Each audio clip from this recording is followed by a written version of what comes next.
இதுக்கிடையில் இந்த ஆடியோ வெளியில் வருது, இவரோட கட்சியாக துவங்கும் போது வெளியில் வருது. அது வந்து ஆயிரக்கணக்கான ஆட்களுக்கு பரப்பப்படுது. முதல் முறையாக லைம் லைட்டுக்குள்ளே அப்போ தான் நான் வரேன்.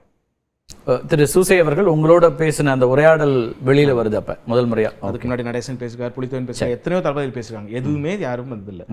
இவர் பேசினது வருது. இதுக்கு காரணம் இவர் பரப்பி விட்டது தான்.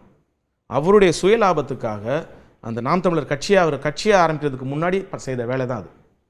அப்போதுலேருந்து தான் எனக்கு வந்து லீகல் இஷ்யூஸ் வர ஆரம்பிக்குது. சினிமாவில் படப்பிடிப்பு தளத்திலேயே என்னை வந்து கியூ பிரான்ச் வந்து கைது பண்ணி கூப்பிட்டு போய் ஐபியில் வந்து most wanted and immediate action அப்படின்னு சொல்லி ஒரு ஃபைல் எடுத்துகிட்டு வந்து கொடுத்து, அதில் அவ்வளோ டிரான்ஸ்கிரிப்டும் என்னுடைய பேசினது உரையாடல் அவ்வளோவும் இருந்து, அவ்வளோ என்கரேஜ் தாண்டி சினிமாவை ஒட்டுமொத்தமாக சினிமாவை விட்டு நான் போக வேண்டிய சூழல் வந்தது. ஏன்னா நீங்கள் ஷூட்டிங் ஸ்பாட்டில் நீங்கள் வந்து ஒரு பெரிய நடிகருக்கு வந்து ஒரு கைது நடவடிக்கை நடக்குதுன்னா ப்ரொடியூசர் வெயிட் பண்ணுவாங்க, டைரக்டர் வெயிட் பண்ணுவாங்க, ஒரு கேமராமேன், நானும் அப்கமிங் கேமராமேன், அப்போ தான் வந்து முதல் படம் 2வது படம் முயற்சி பண்ணி போயிட்டுருக்கு.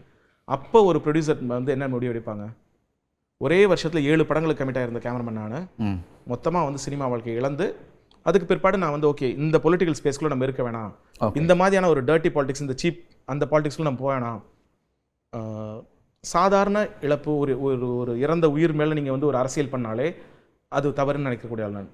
இது வந்து ஒரு மிகப்பெரிய இன அழிப்பு. அங்கே கூடவே இருந்தவன், நீ இருந்து சாப்பிட்டவன், உனக்கு சாப்பாடு போட்டவன், அங்கே உன்னை பாதுகாப்பாக வச்சுக்கிட்டவன், நீ என்ன ஆதர்சமாக கொண்டாடக்கூடிய தமிழக தேசிய தலைவர் பிரபாகரன் அவர்கள், இவங்க மேலே வந்து நின்று அரசியல் பண்ணிக்கிட்டு இது நமக்கு சரி வராது, நான் ஒதுங்கி தான் போயிருந்தேன். இதுக்கிடையில் என்னுடைய பதிவுகளை நான் தொடர்ந்து பதிவிட்டு தான் இருந்தேன்.